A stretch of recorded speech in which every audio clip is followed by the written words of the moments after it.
Tonight's live program is filmed in NOMA's Japanese Art Gallery on the 3rd floor of the museum. The current exhibition, Rural Occupations, Images of Work in Edo-Period Art, looks at labor and work as a theme in Edo and Meiji period art from about the 17th to early 20th century. Not only are different occupations shown in the scrolls and screens on view, but the fruits of their labors are also depicted. Visit the exhibition through the end of November, and tickets are available at www.noma.org. Our host today is Naomi Yoder. Naomi is a student of the Urasenke School of the Way of Tea. Their home group for tea study is in Birmingham, Alabama, and Naomi also serves on the board of directors at the Japan Society of New Orleans. Our guest is Rebecca Gilogli. She is also a student of the Urasenke School of Way of Tea and has practiced in Northern California and Tucson, Arizona. Rebecca currently resides in New Orleans, where she practices architecture and design. So now I'm going to turn it over to Naomi, who will share a little bit more information about the demonstration this evening. Thank you.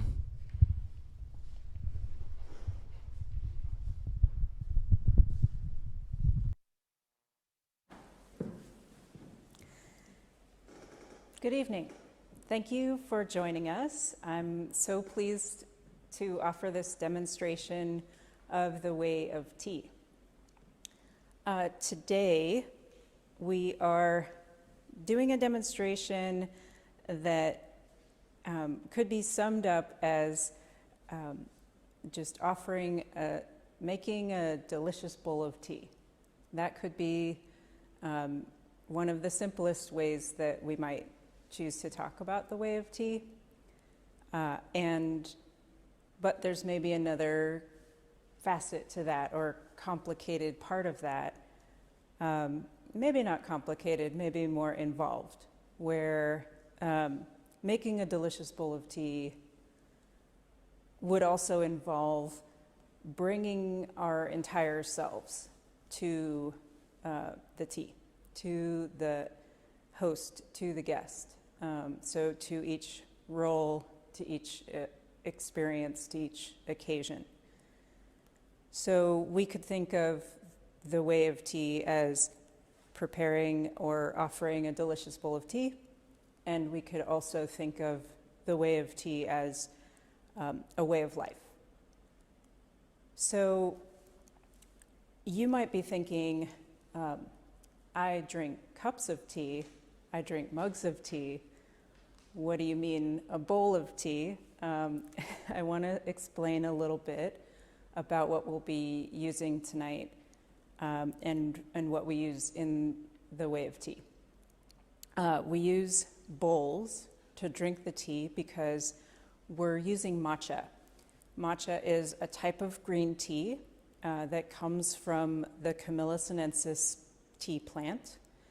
It's the very young leaves of the Camellia sinensis plant that are crushed up and pulverized. So when we drink matcha, we are suspending the actual bits of leaf instead of other types of tea that are steeped.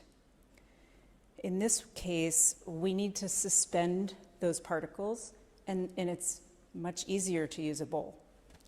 So that's what I mean when I say a bowl of tea.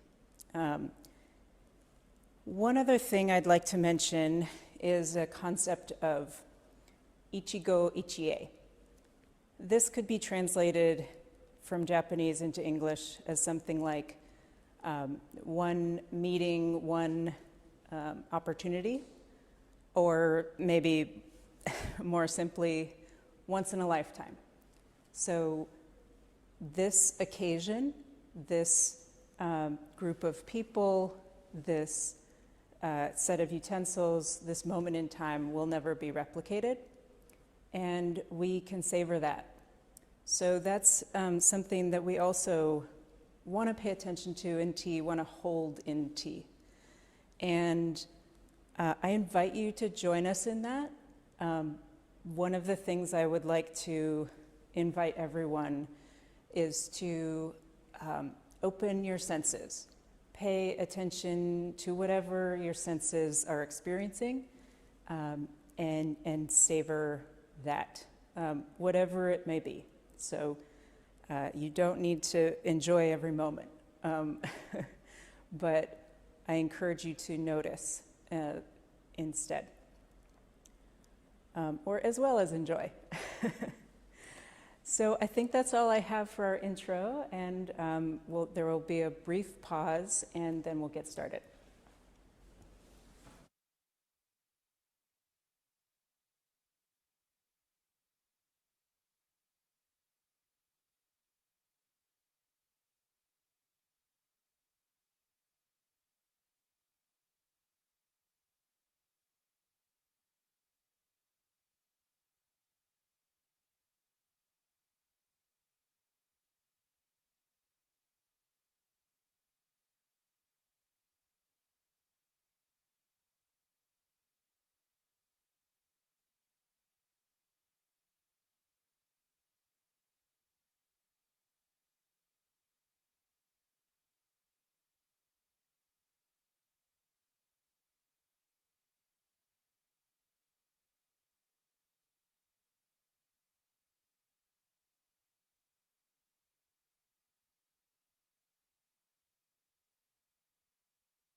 I would like to offer you a bowl of tea.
Becca, please enjoy your sweets. Thank you.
Thank you so much for this tea, Bozo.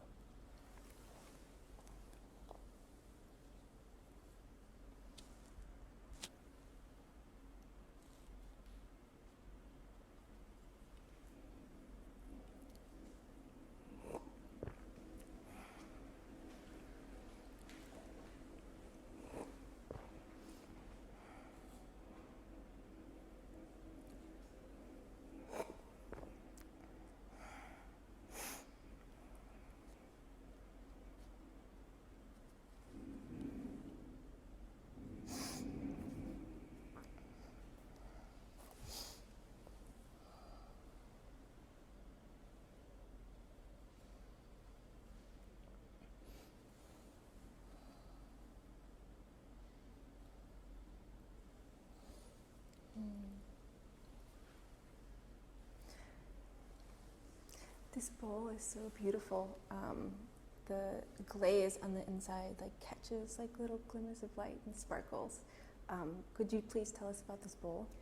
Yeah, this bowl was given to me from the collection of Suzuki Roshi's wife. Suzuki Roshi is the founder of the San Francisco Zen Center lineage, where Beck and I have both studied and both studied tea. So Suzuki Roshi's wife was a tea teacher, and this was one of the bowls that she gifted to San Francisco Zen Center and is now in our collection. Oh, it's so wonderful. Thank you so much for sharing it with us.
Oshimai ni itashimasu. I will close now.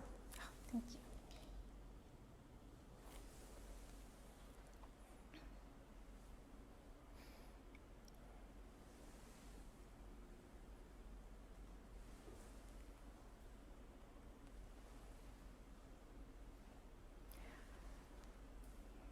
That's the tea and the sweet that I ate before the tea was so, it just felt so warming and very, very autumnal. Would you please tell us about the sweet? Does it have a name? The sweet does have a name. Aki no hi wa tsurube utoshi. We could translate this as the autumn setting sun is like a falling bucket in a well. It's very evocative. Thank you so much. And the tea was so vibrant and had a real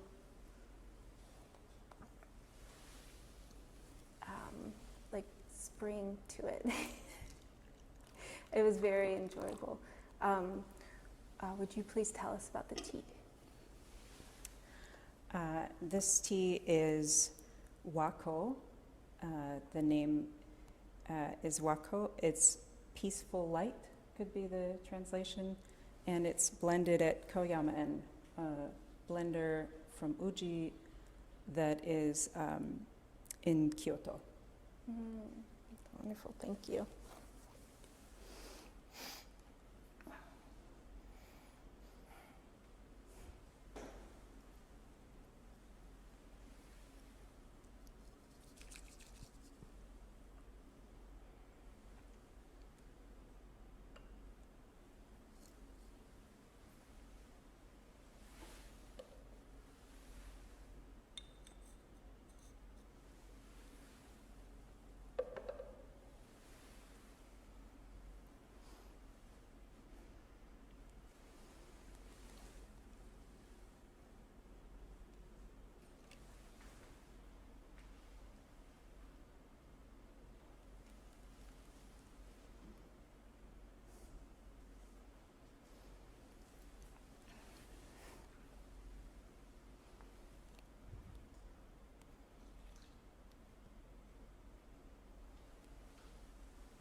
I'm thinking back to the scroll that we saw earlier and the guests at home also got to see.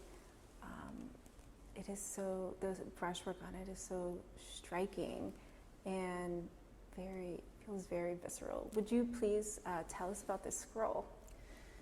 Yes, so the scroll that we saw earlier is brushed by Takuin Monju.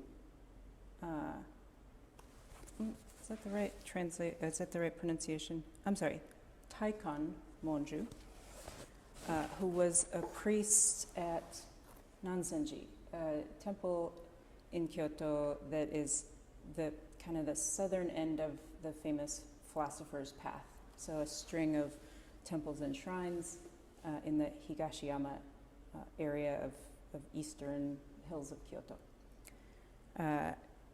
He brushed this scroll, and it's titled something like The Rice Threshing Mill, or a Portrait of the Sixth Patriarch, Huineng. Complicated title. But as you could see, there's an image of a rice mill or a rice threshing tool. And there is a story of Huineng, who's also known as Daikon Eno in Japanese lineages. The sixth patriarch had an enlightenment experience at the time that he was said to be threshing rice.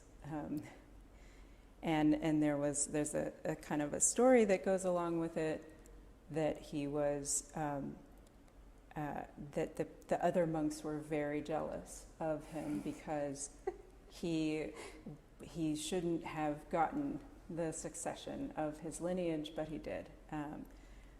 They didn't want him to have that. They thought the senior monk should have that. And when he had this enlightenment experience at the rice threshing mill, the teacher called him in later and handed him his succession robes and bowls.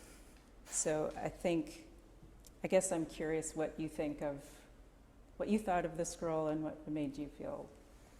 Well, hearing the story, it kind of makes me think that, it reminds me that, any moment in our day-to-day life can be a special moment, be an eye-opening, enlightening moment, if you want to say that. And, in their tradition, handing down actual succession, but here in our day-to-day life, it just, an everyday moment of awakening is possible, and to look out for it. Yeah. It's really great. Yeah. How nice. It's such a pleasure to see that scroll too. It's so beautiful. So. Yeah, that really nice, striking kind of brush strokes, features that kind of jump out at you. Yeah. So thank you so much. Yeah, thank you for sharing.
You'll have to excuse me. I think my feet might need some waking up. So.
so much.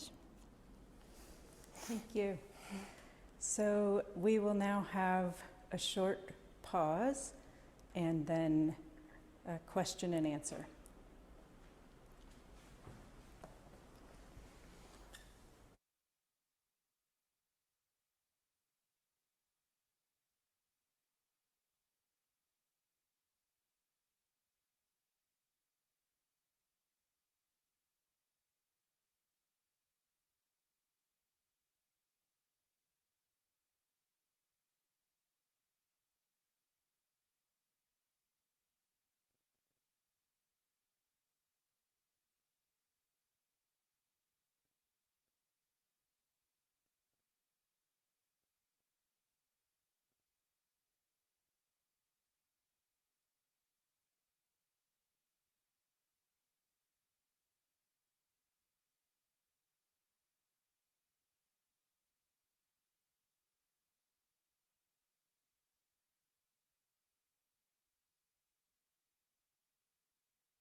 Hello, everyone. Welcome back. Again, if you missed our introduction, my name is Connor Killian. I'm the Learning and Engagement Assistant here at the New Orleans Museum of Art, and I'll be moderating our Q&A discussion following that really very wonderful tea demonstration. So first, I just want to say thank you to Naomi and Rebecca. Sorry, that was really incredible. So I think we're going to go ahead and just jump right into the questions that y'all have.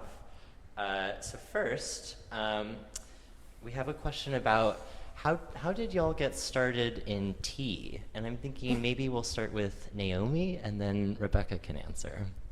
Sure. Great. Thanks. So I happened into the Japanese garden in Seattle when I was living there in the late aughts, and there's a tea garden in the Japanese garden there in the Arboretum, and Bonnie Mitchell Sensei teaches there, and Tim Sensei as well, and it turned out that a friend of mine had heard that there are tea demonstrations. So we ended up going to one, and it was sort of just an idea I had that, well, I wonder if they teach this or if there's a way to study this. And I called them and asked, and Bonnie Sensei was the one who talked to me and said, please come on Monday. And it was like Saturday, you know. So that's kind of the way it happened, and I never stopped going. So, yeah. Yeah. I started practicing tea around the same time that I moved to San Francisco Zen Center at Green Gulch, where I met Naomi, and started.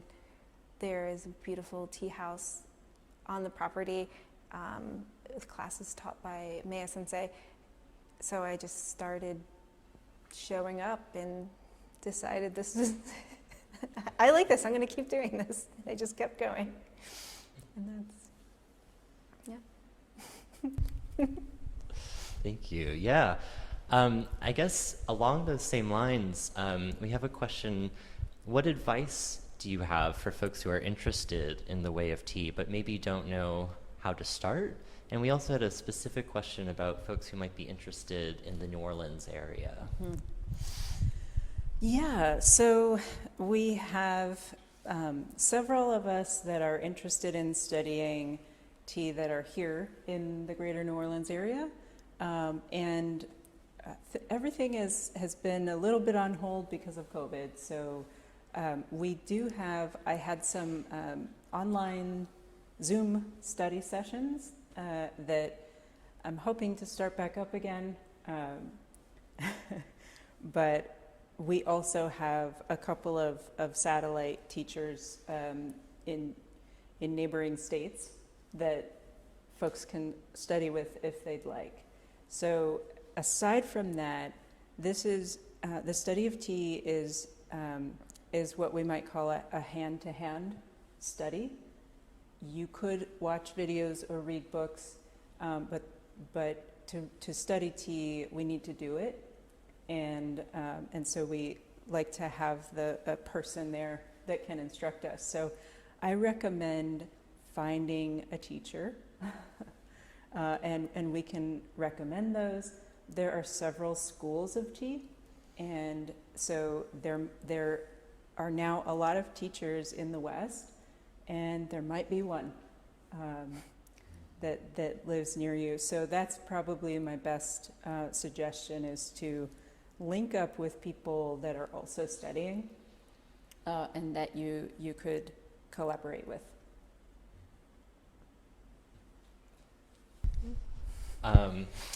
Well, another question, several people have asked this, and it's something I noticed myself. Throughout the demonstration, everything seemed very particular, from the way you folded the cloth, from the way the bowls were spun or rotated, to wherever the implements were placed here on the tatami mats.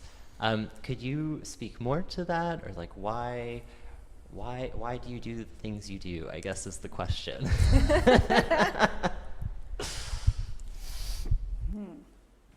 Mm-hmm. Do you want to?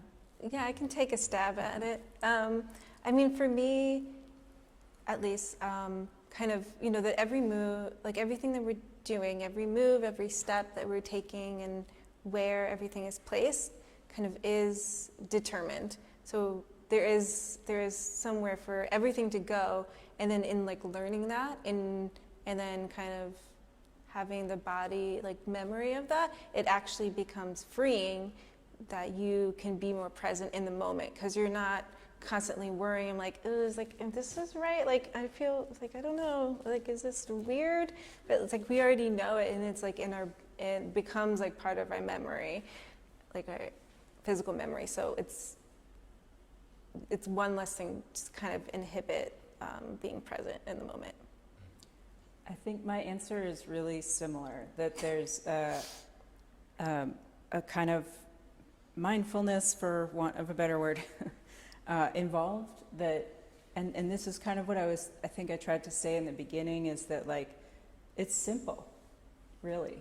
We're making a delicious bowl of tea, that's our goal, right? But it looks different than that might look in your kitchen, at your kitchen table. So there's a way that we can study our mindfulness in everything we're doing. And so I guess I think that this isn't different than, getting up in the morning and, deciding what to wear and preparing breakfast. Like, that's also something that's very particular if you think about it.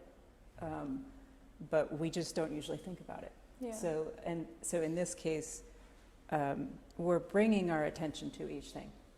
Mm-hmm. And practicing mindfulness, like actually like practicing it, like you practice an instrument or you practice doing something else, where you're like practicing it. So when we're walking the dog or waking up and doing these things that, we have the opportunity to be present in those moments too. Thank you for that answer. Wow. Another person has asked us, what is the symbolism behind the different poses and postures that you all make throughout the demonstration? I wouldn't say symbolism exactly. I would say it kind of goes back to our previous answer of, mindfulness or intentionality. So posture, as you know, in meditation it's a central part of what we study in meditation. So posture is also this particular sitting posture is this kneeling in seiza is a very stable position. So we have,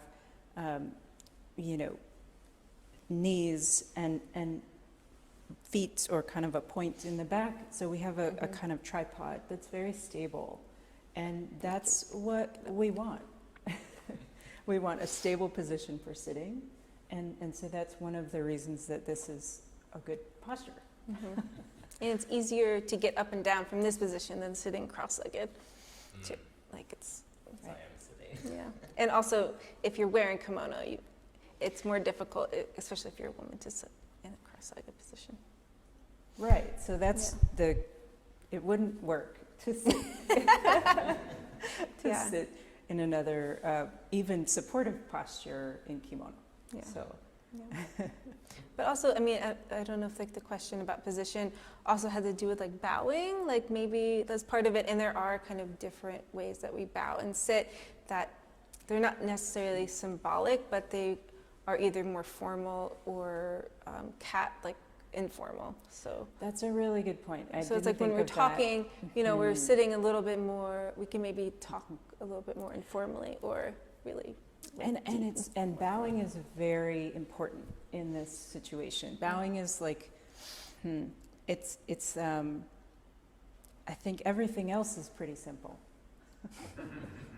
But the bowing is, so I think that one of the things we're doing in tea is spending time together, sharing time and sharing company. And so bowing is our way of acknowledging that, our shared space, our shared intentions, our kind of mutual respect. And so bowing is very important.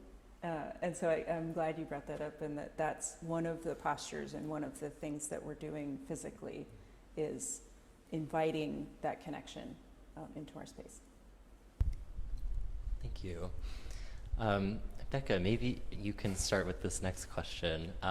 As the guest, we all just watched you enjoy a really wonderful bowl of tea. Does the host ever get to partake, or is it just the guest? In like a formal kind of gathering, not necessarily, but sometimes, especially like if the host and the guest like know each other really well, and it's maybe a little bit more informal, like the first guest can kind of ask me like, can I make you a bowl of tea? And they can switch positions and and share tea. But it's usually a little bit more informal kind of situation.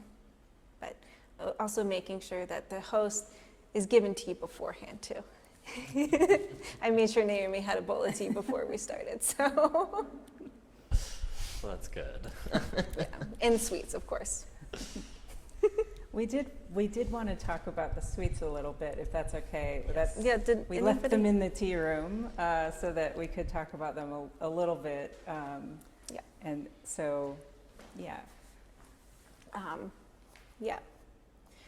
So sweets they play an important part in tea because in a way, it's like actually preparing your palate to kind of appreciate the flavors of the tea more. So the sweets that we usually have in the tea room are not very,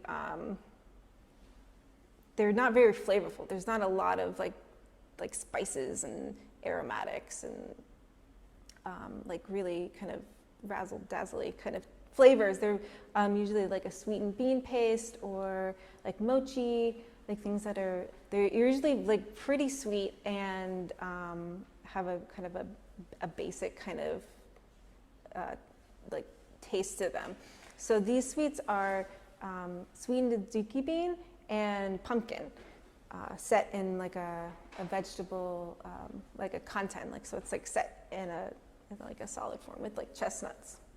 And another important part of the sweet is to evoke like seasonality. So really thinking about like what's in season and what's happening around us in the world. So it's coming in the fall, it's almost Halloween. And so kind of like thinking about flavors and colors and textures that go with that. And I just wanted to say we're so fortunate to have Becca's incredible skills. Becca actually made these sweets for us, so just wanted to lift that up. So thanks, Becca. Yes, thank you, Becca. They look amazing. We have extra, we'll share. Oh. Sorry for the folks at home. Yes, You'll have to join us next time. Naomi, you had spoken a little bit about the matcha at the beginning of the program. And so someone just was asking a clarifying question. If you could explain more, are the leaves just sort of floating in the bowl? They're not in sort of any strainer or anything? Right. It's so it's a very fine powder.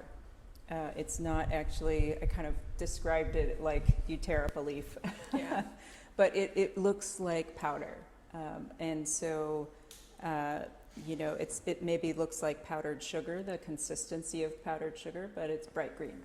So if you were to dissolve that, in water, or what we're doing then is putting some powder in the hot water and then suspending it. And we whisk it to suspend it thoroughly throughout the water.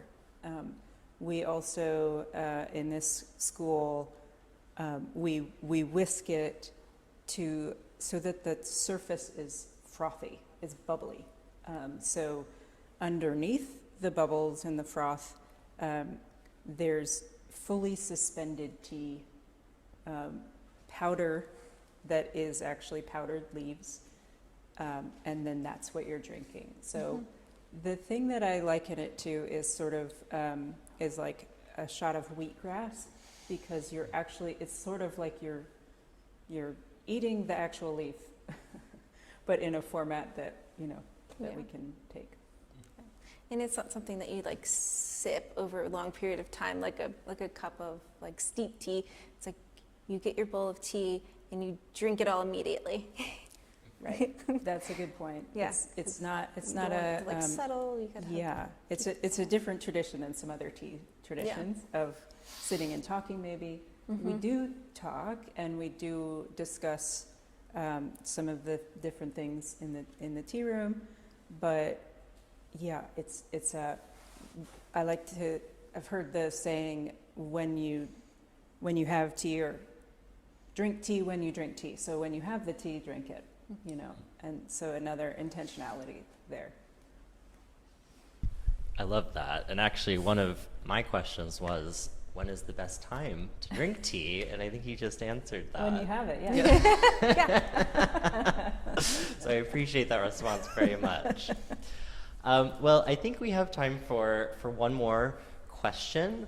And it does kind of have to do with the timing of all of this. Someone has asked if this is the usual length of time for a tea ceremony like this. Oh, that's a complicated answer. No. But yes. But so there's no clear answer, because there are many forms that this might take, and the most, not the most, just the kind of full tea, a full tea gathering would be at least around 4 hours long. So this is a very abridged version, and there are lots of other components. There would be a full several courses meal. There would be 2 types of tea. There would be several different things that occur that, of course, we obviously didn't do. So there's quite a range. I also wanted to mention that you saw there was a box. This kind of box method is nice because it sort of travels. It travels well. So one of the things that's become a little bit popular is to take tea to the outdoors. Go have a sort of a tea event, a tea gathering with friends outside. And of course that's it's optional, but it's a nice feature of being able to kind of transport everything. If anybody saw our demonstration a few months ago, we didn't have that. So it's a lot more difficult to kind of bring things from, a tea room maybe, instead of the box. So there are lots of different forms that this might kind of take and embody, but timing, this was, what we did was about maybe the shortest that you would see. But it was still complete in itself. Mm-hmm. So, yeah. Yeah. So I know that's a confusing sort of answer, but... Yeah, and also there's just one guest, so when there's like more guests, obviously, she's making more bowls of tea, and there's more people to... There might be more dialogue, there might be, everyone has a bowl of tea, and, that's going to take more time. Yeah. But, yeah. For sure. Well, Naomi, Rebecca, thank you both so much for leading us through this really, really wonderful experience. I'm quickly going to say a quick thank you also to Seth and Christian, our wonderful production team from Chop Productions. Big thank you for making this a reality. Tracy and Eric behind the scenes, you both are invaluable. Thank you. So thank you both very much. And thank you to NOMA, to the museum, and to Lisa, the curator of Asian art here, and Connor's team, who's helped make this all possible. We just really appreciate you doing this. Thank you. Thank you. All right, well, we hope to see you again for future programs. The final slide will have some contact information for both the museum as well as all of us involved here. So thank you all at home for joining us, and we hope to see you again soon. Can I add one more thing? Oh, Sorry. yeah, of course. I did forget to say that I think that the scroll that we showed as a slide is in the permanent collection here at the museum. So that was, you could come and see it. It's in the gallery right now, but things do change out. So just wanted to say that. Yes, thank you for reminding me of that, Naomi. Tickets are available at www.noma.org. Again, we hope to see you here when you feel comfortable doing so. Take care. Yes. Thank you. Thank you.